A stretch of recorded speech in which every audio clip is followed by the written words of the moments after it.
பாவ மன்னிப்பின் நிச்சயத்தை பெற்றுக்கொள்ள வேண்டும். பரலோகத்தில் ஓரிடம் நீ பெற வேண்டும். இயேசு தருகிறார், இன்று தருகிறார். இயேசு தருகிறார், இன்று தருகிறார். பாவ மன்னிப்பின் நிச்சயத்தை பெற்றுக்கொள்ள வேண்டும். கல்லனை போல கடைசி நேரத்தில் திறந்தலான்னு நீ நினைக்காதே.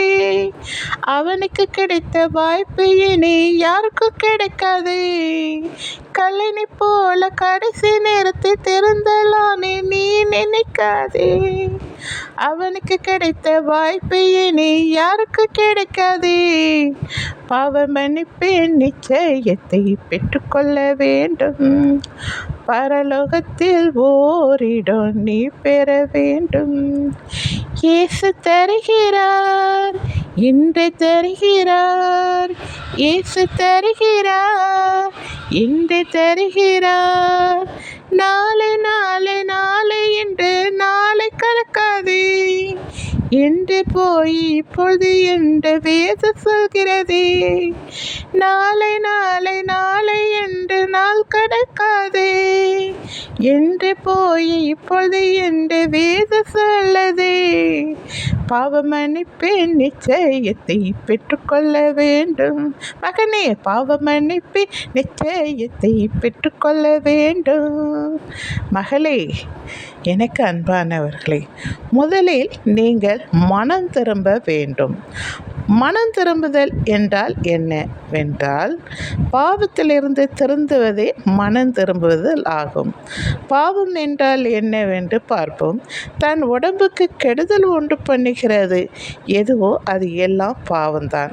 சிகரெட்டு, கொடி, போதை, கஞ்சா, புகையிலை, பிறகு திருடு, கொலை, விபச்சாரம், வேசித்தனம், அசுத்தம், கெட்ட வார்த்தை, விக்கிர ஆராதனை, மந்திர சூனியம் செய்வது, இது எல்லாம் பாவமாகும். நாம் பரலோகம், சொர்க்கம், மோட்சம் என்று சொல்லப்படுகிற இந்த மூன்றும் ஒன்று தான். இந்த மோட்சத்துக்கு போகணுன்னு ஆசைப்படுறவங்க யாருன்னு கேட்டால் உடனே எல்லோரும் போகணுன்னு சொல்லுவாங்க. அப்படி தானே? அப்படி போகணுன்னு ஆசைப்படுறவங்க என்னெல்லாம் செய்யணும்? வேத வசனத்தில் இருந்தே பார்ப்போம். இருதயத்தில் சுத்தமுள்ளவர்கள் தேவனை தரிசிப்பார்கள். பரிசுத்தம் இல்லாமல் தேவனை ஒருபோதும் பார்க்க முடியாது. பரலோகத்தில் பிதாவின் சித்தத்தின்படி செய்கிறவனை பரலோக ராஜ்யத்தில் பிரவேசிப்பானே அல்லாமல் என்னை நோக்கி கர்த்தாவே கர்த்தாவே என்று சொல்லுகிறவன் பரலோக ராஜ்யத்தில் பிரவேசிக்க மாட்டான் என்று மெய்யாகவே மெய்யாகவே சொல்லுகிறேன் என்று இயேசு கிறிஸ்து சொல்லுகிறார். அதிகாலையில் தேடுகிறவன் என்னை கண்டடைவான். அதிகாலையில் எழுந்த உடனே நாம் பல்லெல்லாம் விளக்கிட்டு ஆண்டவரை தேடணும். வேத வசனங்களை வாசிக்கணும், ஜெபிக்கணும், துதிக்கணும், பாட்டு பாடணும். 1 மணி நேரம் ஆண்டவருக்காக நாம் ஒரு நாளைக்கு 24 மணி நேரம் 1 மணி நேரம் ஆண்டவருக்காக நாம் ஒதுக்கணும். சரிங்களா? அப்படி நாம் செய்யும்போது அதிகாலையில் எழுந்த உடனே ஆண்டவரை தேடும் போது என்ன ஆகும்? ஆண்டவரை கண்டடைவோமாங்க. எவ்வளோ அருமையாக இருக்குது பார்த்தீங்களா? பரிசுத்தமாக இருக்க வேண்டும். நம்ம ஆண்டவரை ஏற்றுக்கொண்ட பிறகு அவரை போல எல்லாவற்றிலும் நாம் பரிசுத்தமாக இருக்க வேண்டுமா? பரலோக ராஜ்யத்துக்கு போகணுன்னா இந்த பரிசுத்தத்தை நாம் கடைப்பிடிக்க வேண்டும்.